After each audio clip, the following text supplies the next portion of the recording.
folks, welcome to Living Jazz, musings on living life as a jazz musician. And we hope y'all is being careful, safe, and properly distanced on a social tip. Hey Lance, how you doing, man? Whoa, get thee behind me, Ronta. Who's Ronta? Got to keep the Coronta away. Yeah, I can't believe what's going on, right? I mean, what kind of world is we leaving for the childrens? So what you been doing during this time of unemployment? Business as usual for you, huh? You know, I don't socialize much anyway, but musicians normally stay connected by working and playing a lot together. Now we're cut off for a while, so I figured it'd be nice to connect and check in, have some conversations with some of my friends to see how cats are feeling about the situation and what are some of the things they're doing with this sudden extra time they have at home. Hey girl, come on in here. Don't be coughing in here.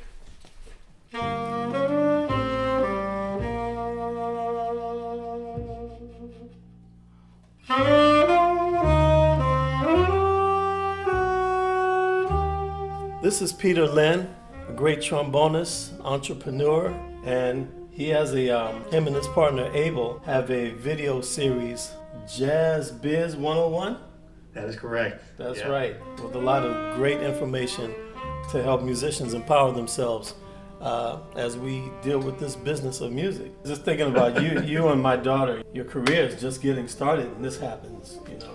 Yes, I had 4 interviews lined up and I had like a big gig in April and I'm pretty sure that's going to get canceled. I didn't get the full word yet, but I'm assuming it's going to get canceled. What have you been doing with a lot of your extra time in imprisonment? Well, I was explaining to you earlier that I felt like I was going through the stages of grief, where the first stage is like denial, right? And it's like, oh, this can't be happening. Yeah. Like, you know, I don't believe this virus is as bad as it is. And, you know, I think just yesterday I started to feel like a really heavy kind of like, oh my God, this is reality. You know, this is what's going to be like for the next few months. And I was trying to keep myself busy for like the past few days, just doing normally what I would normally do, like on days where I didn't have anything. Really today is when I started to really come to grips with, you know, that I just needed to take action versus sitting around and looking at Facebook and being super depressed, to be honest, you know, because it's very easy to get wrapped up in the whole thing. So I've been doing quite a number of things. One thing is I try to stay organized every day. So what I have here in front of me are Post-it notes. And what I like to do is I like to put down exactly what I need to accomplish for the day, all in one thing. Okay. And just general things that would keep me busy during this time frame. You know, reading, practicing, producing videos, calling people, learning new skills, setting up the online lessons. So all these things are really helping me to organize my thoughts and be a little bit more practical. All right. Monte Croft, a great vibraphonist, vocalist, drummer, another drummer. I have a lot of drummer friends. Scariest thing is when you see the doctors are dying.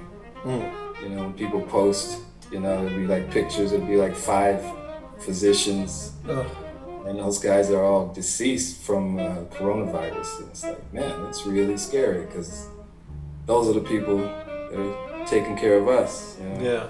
It shows you how serious, you know, how virulent this thing is. You know? It's like, okay, this is no joke. So really, and you wonder about the future, you know, it's like, well, you know, how is this going to resolve, you know, and when, and what is life going to be like after? Will people ever shake hands again? Abdullah Ibrahim just sent us an email where it was an article written by someone that referenced how Abdullah wouldn't shake hands during an interview in the past. And on the picture, it showed the president of South Africa elbow bumping somebody, you know, in a meeting. And the writer was saying, we probably shouldn't be shaking hands anyway, virus or not, because you never know where someone's hands have been. Yes, that old joke, you don't know where that hand has been, but it's true. Yeah. It's been a real education, you know. I've been asking so far what you've been doing with this extra time at home in imprisonment. And What it's like, for real. yeah, this is what you do. You have a online presence of your daily work anyway. So Pretty much, yeah. is anything going to change for you? I think I'll maybe do it more. I noticed I've been out there a little more. Yeah, I had trepidation about going live just because of the mistakes, and I don't want people to see me weak and messing up, But after I got over that, I was like, oh, okay. I've seen everybody I admire. I've seen everybody mess up, so that's just a fact of being human and an artist. So as long as I can get past that, well, that's being I think real. it's more, yes, That's the way it is. Yeah.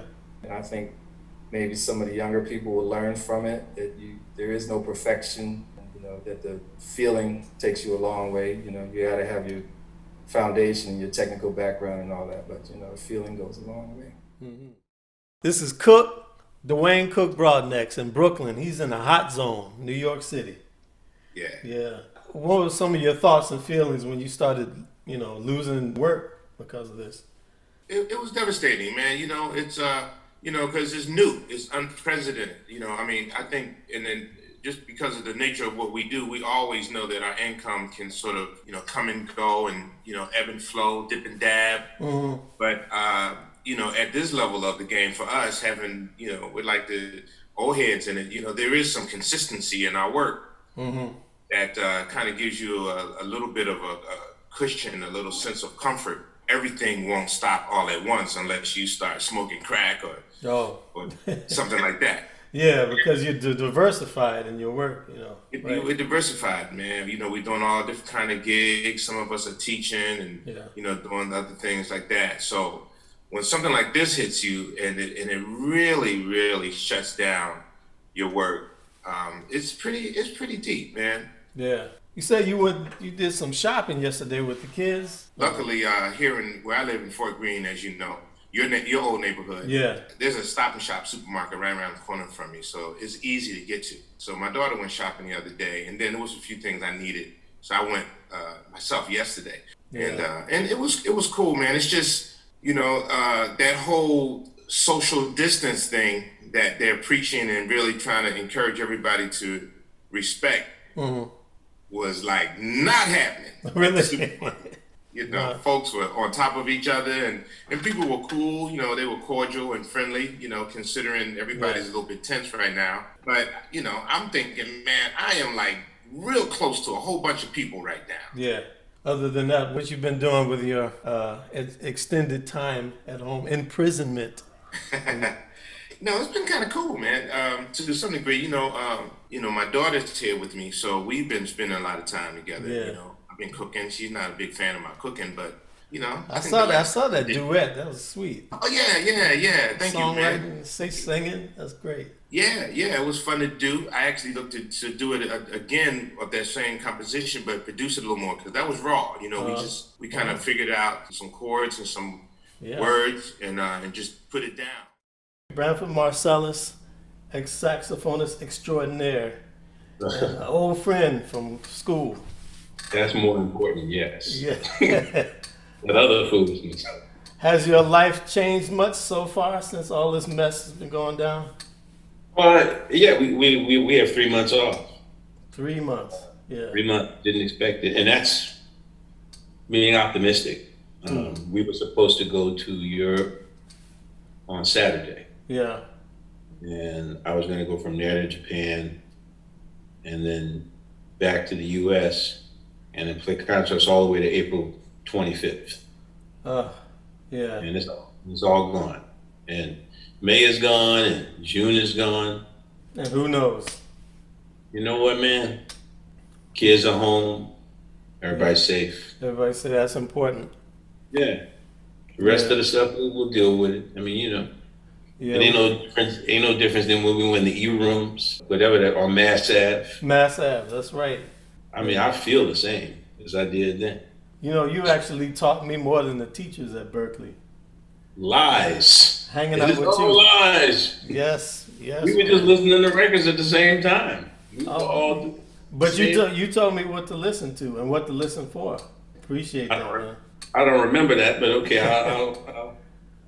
I remember how quiet you used to be. It was pretty funny.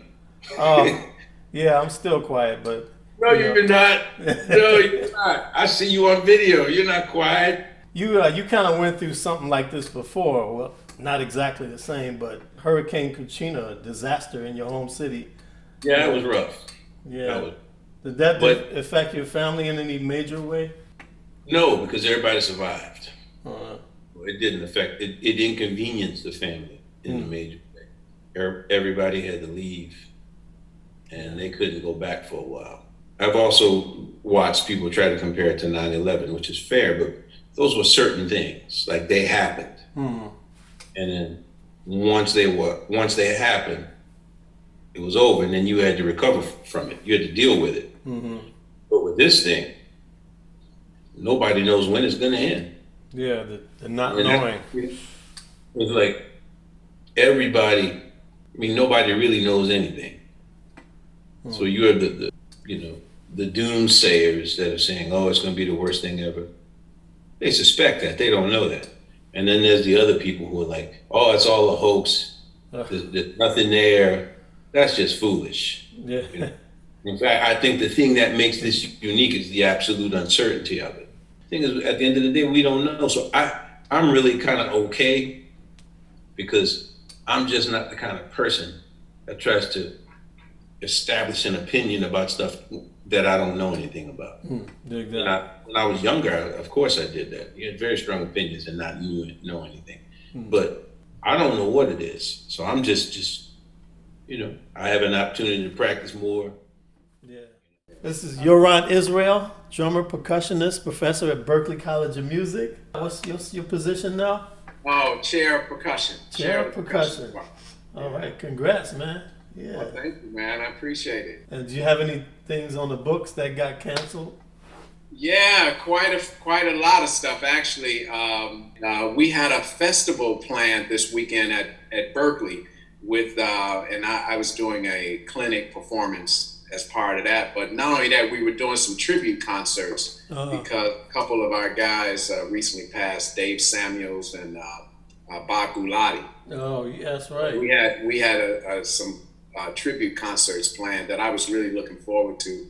And then I was supposed to start a show this week as well. I was supposed to start a run for about 2 months.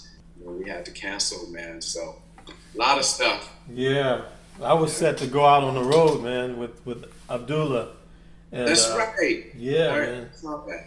And Abdullah started canceling stuff early because he's of that age. He's over 70, so right. He was very precautious. And man, things were financially tight for me already, and I was like, oh my God. So my initial feelings were, I was kind of mad at first until I realized, this is affecting everybody. Exactly. So. I must say, for a while, I've gone through different things, but there was a period where I guess I was kind of in denial of how big this could become. I was in a conversation with actually a colleague of ours we both know, and I was like, man, this was two weeks ago. I was being optimistic about it, and I was like, oh, I think we're at the end of this. Oh, okay. And he was like, well, he had a different approach. He was like, no, I think we're just beginning. And he was what's really been a trip, I mean, in my new role at Berklee, especially being chair of the department, we've had to just rework everything to move everything online. I mean, private lessons, ensembles, classes, that's easy, conducive. Wait, ensembles? Yes. I'm gonna have to do a video on that. That should be hilarious. Yeah, let me know how that works out. Yeah. Well, hey, look, I'll let you know. I have no idea. So it's going to be a lot of students using play-alongs. Okay. And then emailing their projects in. Be a little departure from the performance aspect to more of a research component. Okay. Working that in where students are gonna, maybe do more transcribing, do more research, historical research, which from my perspective, it's not a bad thing. It's not like when we were coming up, you know, getting the vinyl records and reading the liner notes. I mean, that day is gone. So now this will kind of move students into a bit of learning about, you know, what the music was about.